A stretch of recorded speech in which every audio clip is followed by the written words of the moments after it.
G'day guys.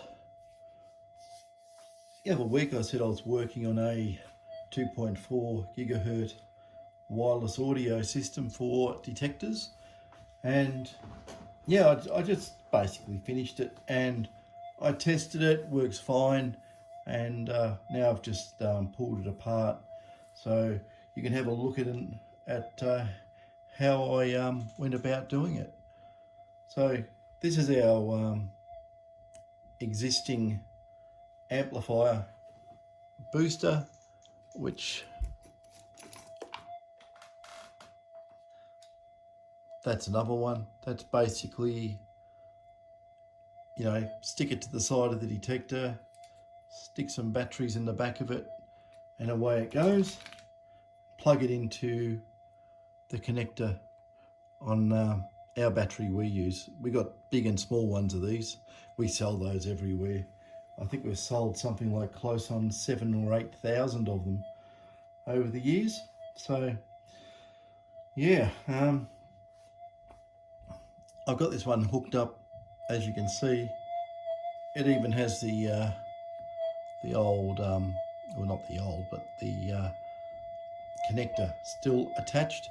And what I was thinking, and maybe I need some detectorists feedback here. As I say, I just picked the whole thing up. It is wireless. It's there's a speaker. Put it near the microphone. Yeah, there you go. And that's the transmitter here. I put a. This is only a demo, like a test. I've put a potentiometer on the front of it, and I'm only using the switch of that at the moment. So, I could hook it up for adjusting the amount of audio coming out of a detector into the system. If you've got an old detector that, basically can only drive headphones, well, it'll drive that. But then if you want to put something grunty on it and shove it in the speaker socket, you could probably utilize a control like this to reduce the audio getting into the transmitter so it doesn't overload. But at the moment I've basically just set this up with a couple of set point resistors, and you can hear it, it's working away. I actually used it around the house. It will go, I don't know, what would it be, 5, 10, 15. In the house it goes about 15 metres. So it's a good distance. It doesn't need to be that strong considering it's right next to the detector. I've tested it to see if it makes any interference to the detector, and I've also tested it to make sure the detector doesn't cause any interference to it. So it passes those tests and it works quite well. The interesting thing is as well that there's a lot of wireless transmitter technology out there, receiver as well, where there is substantial lag in the audio system. And that means if you're swinging your coil, you'll go over the target and then you'll get the sound about 100 milliseconds later. And it's a real nuisance. I don't even know if I've got that on for. Oh, turn it down. And I couldn't think of anything worse than swinging over a target and saying, oh, there it is, and coming back, and it's making a very small, precise target sound like it's, 6 inches wide or something. You'd have to slow your sweep right down and try and pinpoint. That could be very hard with a motion detector as well, because it may want to start nulling off on the signal a bit or something. Depends on the detector you're using. And I have a visitor. Someone's come to visit me. He's come to get something. What do you want? Oh, you want batteries? Yep, drawer, there. That's all right. Yeah, so Oh, those batteries are okay too, I think. Yeah, don't worry. Um, so that's it. Actually, what I'll do, I'll give you a bit of a demo on this. And by the way, I've got a new tripod. This thing goes right up in the air. It actually goes taller than what I am. So what I'll do, I'll wind this up, and this actually works really well, this tripod. I can get level with the coil. Just spin it around and tilt it back. I have to undo that to tilt it back. So we'll do this, and I'll get level with the coil, with the figure 8 coil, and I'll turn the volume up. And I'll use my target here. I'll just show you that I've actually calculated it out. It seems to be about 8 or 10 milliseconds delay. That might be a bit loud, I don't know. I'll turn it down a little bit. But I'll use a tiny bit of gold.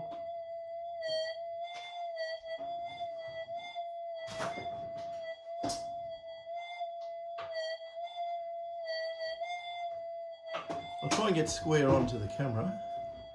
And you can see there's no delay in the audio.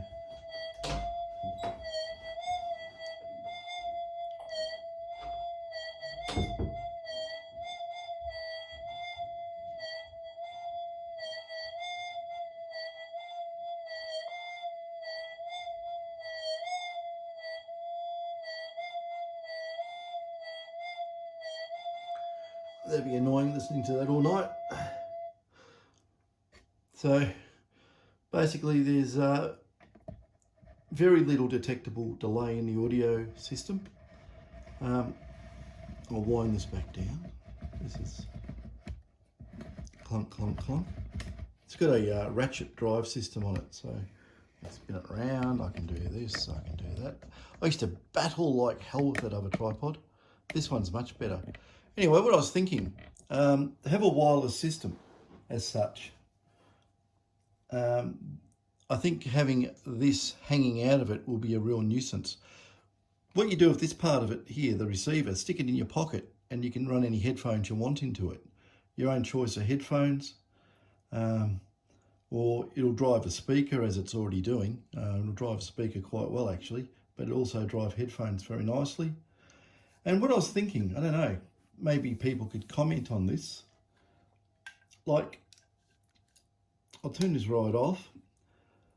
Where the cord is, well, the cable comes through here, where it plugs into the detector. I can either get rid of that totally and leave this as a total wireless system, or the other thing I could do is put a 3.5 millimeter socket here and have the end of this basically on a thinner cable, of course, very much like this one here. That's just 2.5 millimeter. And what I could do then is make up, you know, one of these and a 3.5 millimeter jack and have a jumper cable. So, you know, you can go wireless, or you know, if you didn't want to go wireless for whatever reason, I don't know, you could just plug it directly into the detector. I don't know, thoughts on that? The other interesting one as well, which is to ponder about, at the moment, the whole thing runs on 3 volts. Okay, just 2 AA batteries. Now what I can do is I can have this work on rechargeables to 1.2 volt batteries, which will only be 2.4 volts. I can make the system work on 2.4 volts. I can actually make it work down to 1.8 volts. I'm just going to do a few tricks of the trade to it, but the whole thing will work. It'll basically work with flat batteries, put it that way. It's amazing. I think I just changed the batteries out of this and they were down somewhere around about 1.8 volts, and on loud transients it distorted. You know, it sounds quite normal until you go over a loud target and it'll, you know, basically, you know, sort of chatter, but it comes good as soon as you're off the target. So you could still use it, but it's just telling you to change the batteries. So on that note, I'm thinking about I could put rechargeable batteries in it. The other thing too, I could put in a prismatic cell, like a 3.7 volt or 4.2 volt, whatever you want to call them, lithium cell, and I could incorporate a charge socket off a USB, like put a USB-C on it or something, and inbuilt here a little charge board. Could do that as well. Yeah. So that also comes to the transmitter. I'll just pop the cover off on this. There we go. As you can see, it has, it's looking for the other one at the moment. That's why it's flashing. I turned it off. So it'll sit there and try and emulate a police car. There you go. If you can see the red and blue lights on that. But yeah, there's room in here. I could do all sorts of things, just a little bit of, change. I could get rid of the potentiometer and make more room in there and move things around. And as such, I could put fixed rechargeable battery in there. I could just leave it as it is, 2 screws, and you can pop those AAAs out and just put new ones in. It'll also work down to about 1.8 volts. So you can run it with flat batteries, basically, as long as you've got a bit of current in there. It doesn't draw that much. I mean, these batteries in the system, I haven't actually measured the current, so I can't say how long it would last, but it would easily last all day, and probably more. It's just low power. Just the audio amplifier on this one, I've left it on for a week on the bench, and I came back and it was fine. So yeah, it didn't have any audio pumping through it. So in its quiescent state, it just sits there and, it doesn't draw much at all. It probably draws well under a milliamp. I've never measured it, never had to, didn't think there was a need. So this is our wireless system. I can also, with the cable here, I could probably squeeze a 3.5 mil in there as well. And I could make an adapter cable up, so you could have 3.5 mil to 3.5 mil, or 3.5 to 6 mil, or 1/4 inch. You can do all sorts of things. It's pretty easy, but maybe people have some thoughts on that as well. We could, I'll just turn it off, save the batteries, and I've probably got the detector on too. This is the biggest trouble with these systems. Once you turn the audio off separately, you forget to turn the detector off and your detector battery goes dead. But always have a look at the detector. Maybe the thing you should do is turn the detector off first and then turn off these. I always put red LEDs near the on-off switch, like on this one, because I haven't got the thing screwed together, it'll all fall apart. You can probably see that LED there. Don't know how good it is on the camera, but in a darkened room, you'll notice that and know to turn it off, and I'll put one on the transmitter too. And you can set them up so they're just dull. They draw probably 0.5 milliamp or something. It's not that much extra drain compared to the rest of the circuit. But that's where we're at with the wireless system. And what I was thinking, if you want a wireless system, I really need people to beta test these. What I might do, I might make a couple of these receivers and transmitters up. I'll make it more professional than what it is. I'll make it as an end product. And I could probably offer that, or just make it a giveaway to subscribers on my channel. I think that's fair, isn't it? I don't care whereabouts in the world you are. I'll send it to Saudi Arabia. I don't care. I've sold a lot of stuff over to Saudi Arabia, a lot of stuff to Africa, a lot of stuff to the Ukraine. I was selling a lot of stuff to Russia. That stopped. Moving a lot of stuff to Turkey, Bulgaria, all through Eastern Europe. I think it's people who look for those old kings' tombs. I've heard a bit about that, but yeah. So this is where we're at with this wireless system. in the meantime, I might take this camera off and I'll show you this new tripod I got. It's an absolute ripper. And I'll show you the old one, which isn't so much of a ripper. But Australian terminology, ripper means good, not Jack the Ripper or anything like that. Oops, there we go, sticking my finger over the lens. Okay, here's a new tripod. I haven't even got it on the bottom legs extended, but it's a pretty substantial thing.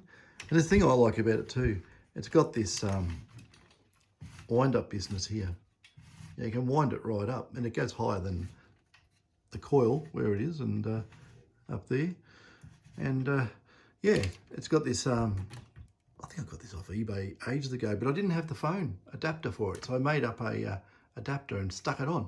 And this works really good. Tilt it, you know, it locks in position, it spins around, you got locks on it and everything.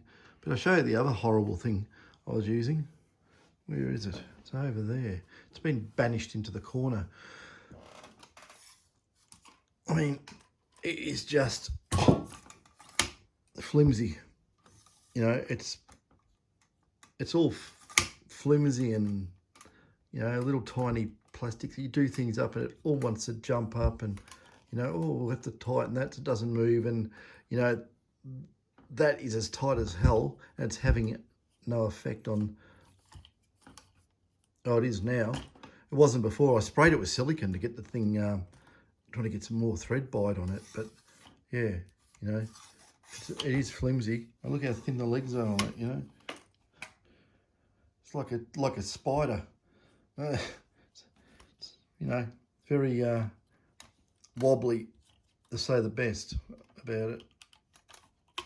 And, you know, if you want to tilt it, oh, look at that. Oh, dear me. It feels like it's going to break. And, you know, God, what a thing. And if you loosen that off a little bit, look at it, you touch anything, it means to fly up in the air. But, you know, it's all jittery and hard, and, you know, you can't really lock it properly. And, you know, this new one, you know, going right off subject and topic here, I mean, it's got this thing here is a big clutch assembly, I'd say, where, you know, you can loosen it off and moves freely. Just a little bit of pressure on that. Oh, look at that. Oh, I'll just touch it with my finger. Nothing. But the thing is, it locks. It doesn't move even like that. So it's a decent sort of a clutch grabbing type of arrangement in there. And it also even has a spirit level on it, which works, and another one there too. Whoop, there we are. Yeah, so that's just a bit about the tripod. It all folds up and locks in nicely, but yeah, I haven't locked the bottom legs on it. So there's that one. About giving one of these or a couple of these away. I'll make it fair. Like on the channel, I can get lists of subscribers. I think they're in blocks of 50, but on the channel it's close on 10,000 subscribers. But that doesn't mean anything.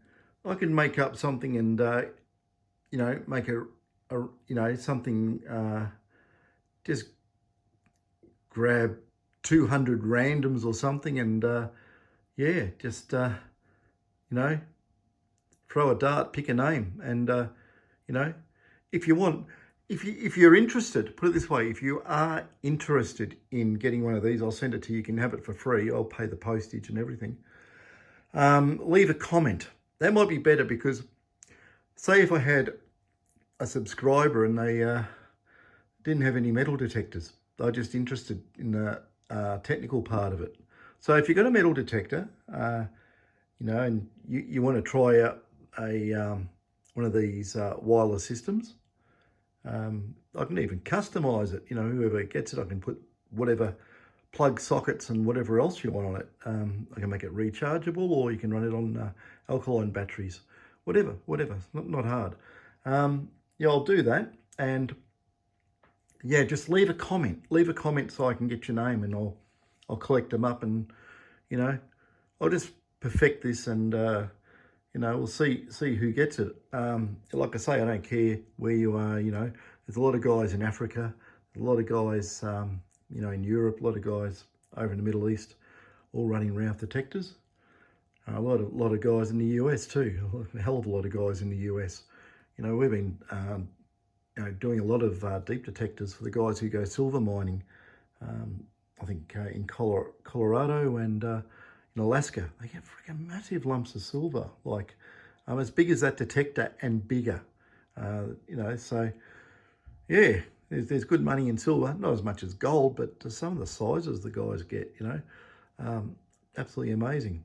And the treasures coming out of Europe as well, where we've had a few people using our big drag coils, and we found some of these, you know, old kings' tombs, which are just mounds of dirt. And yeah, it's full of interesting artifacts. You know, I wouldn't mind getting a drag coil and, you know, going over to Egypt and dragging on a quad bike, drag it through the desert. You never know what you'd find. So just keep away from the tourist areas. But yeah, I don't think the Egyptians would allow me to do it. But anyway, I can dream on. So that's where we are with what we're doing. I'll build some of these up really nice, you know, get all the audio balanced and the works. Yeah, and like I say, if you're interested in one, just drop a comment under this video, and yeah, you know, we can organise something. But if you do subscribe, it also goes in my subscription list, so I won't misplace your name. So there you go. That's what we're up to at the moment. I've got a really good video coming up.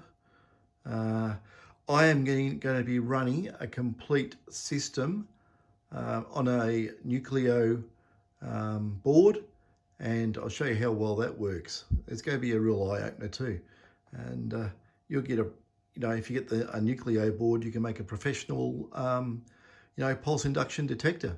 A really good one if you modernise it. And I might even show how to do that. It just depends. I've got business partners, and some of them might, you know, throw a bit of a hissy fit over that, but you never know. I'll ask them first, but yeah, we've got a couple of projects on the go. We've got a really, really complicated thing, and you know, I look at the old technology as, you know, basically very, very pedestrian, but you can trick it up to work really well. Like we've done up so many SD2000s for people and modernised them, and they are a fantastic detector. You know, they go really well on small gold, and they go well. Actually, they probably exceed most other detectors on big deep gold. You know, the only trouble is that it has a manual ground balance, but that is not an issue if you're, you know, in tune with the detector and know how to adjust it. You know, it's like driving a car or riding a bike. Once you get the hang of it, you know what you're doing. Anyway, folks, catch us till next time.